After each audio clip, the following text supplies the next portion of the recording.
Bonjour et bienvenue dans une nouvelle séquence de mathématiques.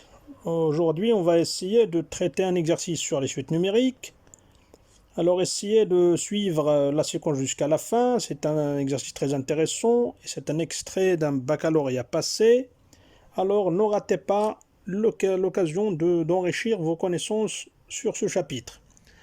Alors, on nous dit dans l'exercice, on passe tout de suite à l'énoncé, soit UN, la suite numérique définie par U0 est égal à 1 demi, et UN plus 1 est égal à 2 UN sur UN plus 1. C'est-à-dire UN à lui seul plus 1 comme vous le voyez devant vous dans l'écran. Ce n'est pas le terme UN plus 1. On nous dit en la première question de calculer U1, U2, U3 et U4. Alors ce genre de calcul, parfois c'est très intéressant si on nous demande après de démontrer ou bien de prouver quelque chose d'autre par récurrence. C'est ce qu'on appelle l'hérédité, donc en raisonnement par récurrence. Ce qui est vrai pour les premiers termes, on le suppose pour le nème terme, et on essaie de le montrer pour le n plus 1e terme. En deuxième question, on nous donne une autre suite Vn, définie par Vn est égal à 1 moins 1 sur Un, pour tout entier naturel n. Alors encore une fois, je vais le répéter, quand on met la suite entre parenthèses, on parle de la suite comme grandeur mathématique, en fonction suite. Et quand on enlève les parenthèses, c'est tout simplement un terme de la suite. Voilà, donc il ne faut pas faire cette confusion. Et lors de la rédaction de vos exercices, il faut faire cette différence. Alors le petit a, on nous dit de calculer Vn plus 1 en fonction de Un. Et en déduire que Vn, c'est-à-dire la suite Vn, la grandeur mathématique, est une suite géométrique dont on donnera la raison, c'est-à-dire la raison de la suite, c'est-à-dire c'est une suite géométrique, donc automatiquement il en aura une raison. Et de donner aussi le premier terme V0. Alors, le petit b, on nous dit de calculer Vn, puis Un en fonction de n. Et en dernière question, on nous dit d'en déduire la limite de Un quand n tend vers plus l'infini. Alors, c'est fini pour l'énoncé. Copiez l'exercice, faites l'effort, votre effort individuel, comme on le répète toujours, avant de passer à la correction. Et avant de passer à la correction, je vais ensuite vous donner un petit rappel sur le bagage en connaissance qui serait indispensable pour vous, au moins c'est le minimum de connaissances que vous devrez avoir pour que vous puissiez réussir votre devoir en suite numérique lors de votre examen. Alors comme j'ai dit, donc avant de procéder à la résolution de l'exercice, prenez votre stylo et essayez de noter ces quelques points qui sont très intéressants. Comme je vous ai dit, ce sont le minimum de connaissances que vous devez avoir pour pouvoir traiter un exercice sur les suites numériques. Alors le premier point, c'est de connaître la définition d'une suite arithmétique et une suite géométrique et connaître la différence entre les deux. Ça, c'est très intéressant.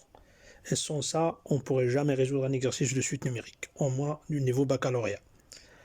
Le deuxième point, c'est de pouvoir écrire un terme, le terme nème, c'est-à-dire par exemple pour une suite UN, le terme UN en fonction de U0 ou bien d'un UP avec P inférieur à UN. C'est très important aussi, il y a une règle, donc une écriture qui dit que UN est égal à quelque chose fois U0 dans les suites numériques, dans les suites arithmétiques comme dans les suites géométriques.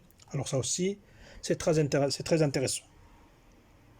Pour le troisième point, qui est aussi très intéressant, c'est la somme des termes d'une suite arithmétique et la somme des termes d'une suite géométrique. Alors ça, ce sont les trois points qui sont clés pour pouvoir résoudre un exercice sur les suites numériques. Je dis bien que c'est le minimum de connaissances qu'on doit avoir.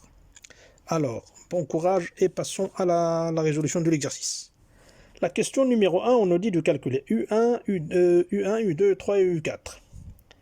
Alors, pour le U1, Donc on a un plus 1 est égal à 2 un sur un plus 1. Donc il suffit un, c'est-à-dire n est égal à 0. Donc u1 est égal à 2 fois u0 sur u0 plus 1.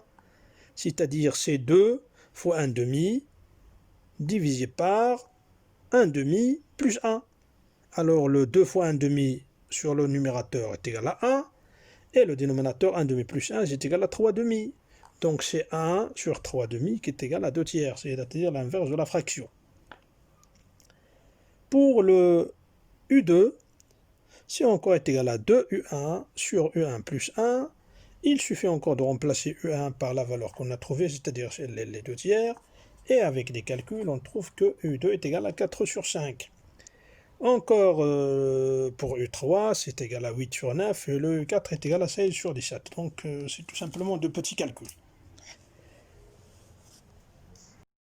Pour la question numéro 2, on nous donne une suite Vn définie par 1 moins 1 sur Un et on nous demande en petit a de calculer Vn plus 1 en fonction de Un. Alors Vn plus 1 par définition est égal à 1 moins 1 sur Un plus 1. Voilà, donc puisque Vn est égal à 1 moins 1 sur 1, donc Vn plus 1 aussi est égal à ça. Alors, 1 sur Un plus 1, c'est-à-dire, c'est l'inverse de Un plus 1 qu'on avait par définition. C'est-à-dire, c'est 1 sur 2Un sur Un plus 1, qui est égal à l'inverse de la fraction. Donc, c'est Un plus 1 au numérateur et 2n au dénominateur. Alors, on essaie de faire le même dénominateur, donc ça nous donne 2Un moins Un moins 1 sur 2Un. Et le 2Un moins Un, ça donne Un.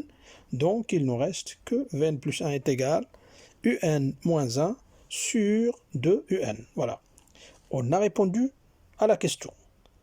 C'est-à-dire ce n'est pas la peine d'anticiper ce qui va venir dans la question B. Mais on nous dit d'en déduire que la suite géométrique, que la suite Vn est une suite géométrique. C'est-à-dire, comme j'ai dit dans les points clés de la résolution, la définition de la suite géométrique, c'est quoi? Il faut qu'on essaye de prouver que le terme Vn plus 1 est égal à 1 réel fois le terme Vn. Alors, passons à ce qu'on a trouvé dans Vn plus 1. On a trouvé que Vn plus 1 est égal à Un moins 1 sur 2n, ou tout simplement c'est 1 demi fois Un moins 1 sur Un. C'est-à-dire que tout simplement, on n'a rien fait. On a juste fait un petit visionnage de le 1 demi. On l'a séparé un peu de la fraction. Donc, on va essayer encore de développer les calculs, c'est-à-dire Un moins 1 sur Un est égal à Un sur Un moins 1 sur Un. Alors le 1 sur Un est égal à 1. Et le 1 sur Un, on le laisse. Donc c'est 1 demi facteur de 1 moins 1 sur Un. Et le 1 moins sur Un, vous voyez bien que c'est la définition de Vn. Donc, si on trouve que Vn plus 1 est égal à 1 demi fois Vn. Et c'est bien la définition d'une suite géométrique. Par suite, on peut conclure que la suite Vn elle est géométrique et de raison ce réel qui est devant le Vn qui est égal à 1 demi. Donc ça c'est très bien pour la preuve de la suite géométrique et de sa raison. Il nous reste maintenant le terme V0. Il est tout simplement par définition égal à V0 égale à 1 moins 1 sur U0. Et le U0 c'est quoi? C'est 1 demi, donc 1 sur U0 c'est 2. Donc notre V0 est égal à 1 moins 2, ou encore V0 est égal à moins 1. Et comme ça, on aurait très bien accompli notre réponse. La question B, on nous dit de calculer Vn et En en fonction de n. Alors là encore, on va utiliser l'un des points dont on a juste parlé. C'est la définition du terme Vn en fonction du terme V0 et de la raison de la suite. Et si on ne connaît pas la définition, on ne pourra jamais s'en sortir et on ne pourra pas aller loin dans l'exercice. C'est pourquoi je vous dis que c'est parmi les points qui sont très intéressants. De connaître la formule qui lie un terme Vn ou bien Un avec le terme initial et la raison de la suite. Il y a toujours une formule, soit pour les suites géométriques, soit pour les suites arithmétiques. Donc dans notre cas, c'est une suite géométrique, donc la définition nous dit que Vn est égal à V0 fois la raison à la puissance n, c'est-à-dire la puissance de la raison, c'est tout simplement le rond de notre terme. Si on met par exemple, si on met Vn plus 1, donc c'est V0 fois 1 demi à la puissance n plus 1. Si on met Vp, c'est V0 fois 2 fois la raison à la puissance p. Donc ça c'est une formule générale, quel que soit le terme, en fonction du terme initial et de la raison. Donc dans notre cas, le V0 est égal à moins 1. La raison c'est 1 demi, donc Vn est égal tout simplement à moins 1 fois 1 sur 2 à la puissance n. Vous voyez que c'est facile, donc c'est tout simplement quand on a, comme j'ai dit, un bagage de connaissances, donc tout est facile et tout est surmontable, et vous voyez très bien qu'on arrive très très facilement à résoudre des exercices analogues à celui-ci. Donc Vn est égal à moins 1 demi à la puissance n. Maintenant pour le Un, on a Vn est égal à 1 moins 1 sur Un, c'est-à-dire que 1 sur Un est égal à 1 moins Vn. Par suite, le Un est égal à 1 sur 1 moins Vn. C'est tout simplement des calculs, donc on trouve que Un est égal à 1 sur 1 moins 1 demi à la puissance n, c'est-à-dire plus 1 demi à la puissance n. Donc on écrit que n est égal à 1 sur 1 plus 1 demi à la puissance n. La dernière question, la limite de Un quand on veut vers plus l'infini. Alors c'est la limite de 1 sur 1 plus 1 demi à la puissance n. Et bien sûr, ça encore, on rappelle que une fraction qui est comprise entre 0 et 1 à la puissance n, quand on va plus l'infini, ça tend toujours vers 0, parce que c'est une petite fraction, et plus qu'on multiplie, c'est-à-dire en termes de puissance, plus que la fraction diminue, jusqu'à tendre vers 0 quand on tend vers plus l'infini, c'est-à-dire que notre limite est égale à 1 sur 1, qui est égal à 1, et donc en termes de convergence, on peut dire que la suite Un est une suite convergente. Voilà, donc c'est très bien pour l'exercice.